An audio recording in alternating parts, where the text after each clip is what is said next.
앞서 말했던 것처럼 소녀는 참혹한 몰골로 병원 응급실에 누워 있습니다. 코와 한쪽 눈은 완전히 박살났고 그 상태로 숨을 헐떡이며 눈동자와 혀, 팔을 조금씩 움직이고 있었습니다. 개 무서운 게 딱 좀 봐.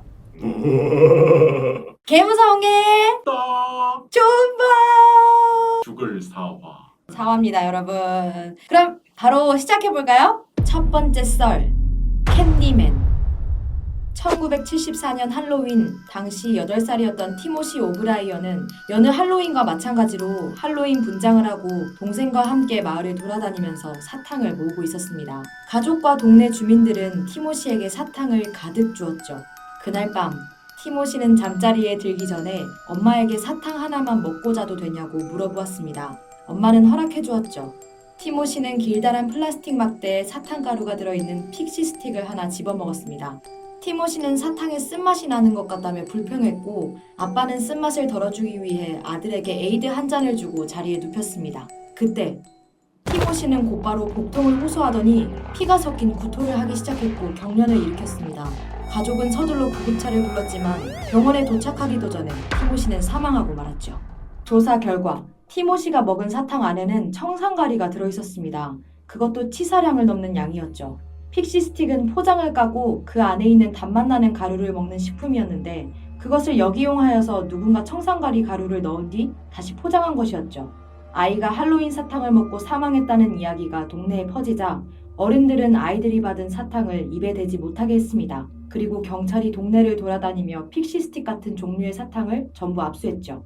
그나마 다행인 것은 그 사이 픽시 스틱을 먹은 다른 아이들이 없었다는 것입니다. 그리고 이어서 경찰의 조사 결과가 나왔는데 여기서 소름 끼치는 사실이 발견됩니다. 당시 할로윈 때 사탕을 나눠주는 어른들은 많았으나 그중 픽시 스틱을 나눠준 어른은 로널드 오브라이언 한 명뿐이었죠. 성에서 보이다시피 로널드는 티모시의 아빠였습니다. 로널드는 어디서 났는지 모르겠네요.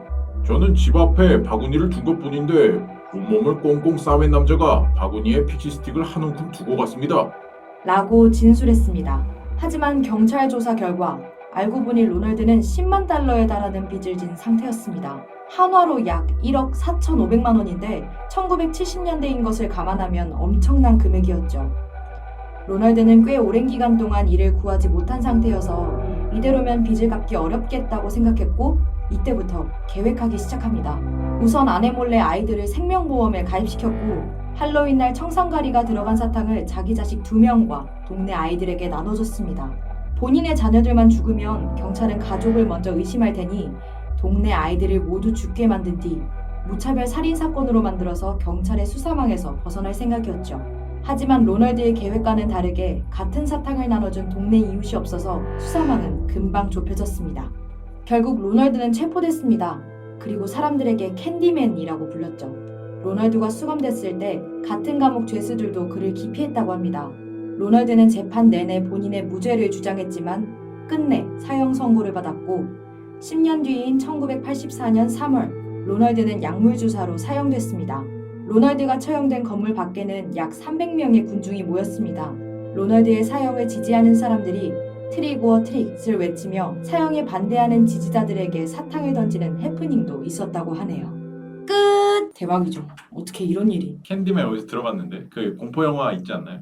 아, 있어요? 아닌가? 캔디맨 영화. 있네? 내용이 뭐예요? 도시 괴담을 소재로 각색했대요.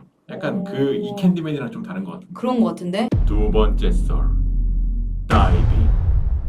레바논 베이루트 해안에서 한 형제가 여느 아이들과 다름없이 즐겁게 놀고 있었습니다. 그러다 둘은 약 20m 높이의 절벽에서 다이빙 시도를 하게 되는데요. 그 모습을 옆에 있던 한 소녀가 촬영하고 있었죠. 형은 무리 없이 잘 뛰어내려 물로 입수했습니다. 그리고 당시 16살이었던 남동생이 뒤따라 다이빙을 했는데 순간 균형을 잃고 미끄러져 수심이 얕은 곳으로 떨어지게 됩니다. 그리고 콘크리트 바닥 모서리에 그대로 머리를 부딪히고 바다에 빠지고 맙니다.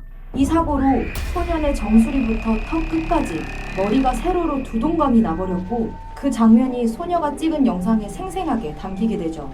영상 내에서는 소년이 콘크리트에 머리를 박자 비명을 지르는 사람들과 소년의 끔찍한 모습 그리고 빨간 피로 서서히 물드는 바다까지 전부 보여집니다.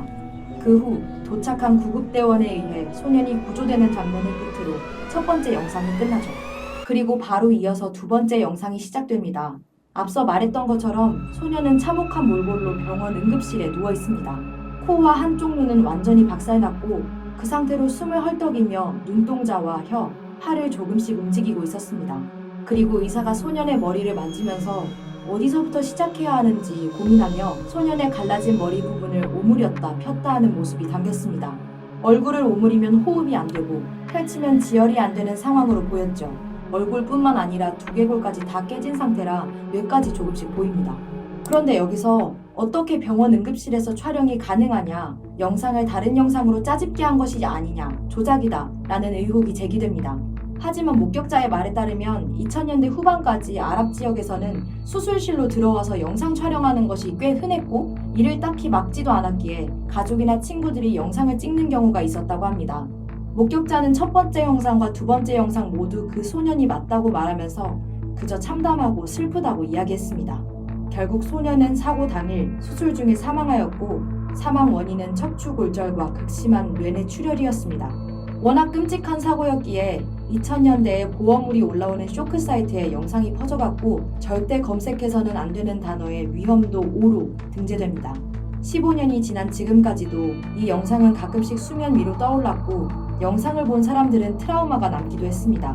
사고 이후 사고가 발생했던 장소에는 다이빙 시도를 할 수 없도록 방파제와 철조망으로 막아두었지만 아직도 몇몇 사람들은 위험한 장소에서 다이빙을 시도하며 비슷한 사례가 가끔씩 꾸준히 생긴다고 합니다. 덜덜덜. 이거 영상 보신 적 있으세요? 아주 옛날에 한 번 본 것 같아요. 진짜요? 보셨어요? 봤어요? 아니요? 안 봤어요? 그 맨 처음에 시작하는 사진만 사진은 봤어요? 사진 이렇게 딱 이러고 있는 것만 보고 지금 한번 보실래요? 아니요? 너무 무서워. 안해 안 볼 거야. 네 이렇게 4화가 끝났습니다. 와우. 자 그럼 5화로 돌아오겠습니다. 감사합니다 여러분. 오 오. 드립이 안 떠올라.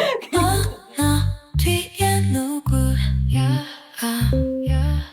어서 뒤를 돌아봐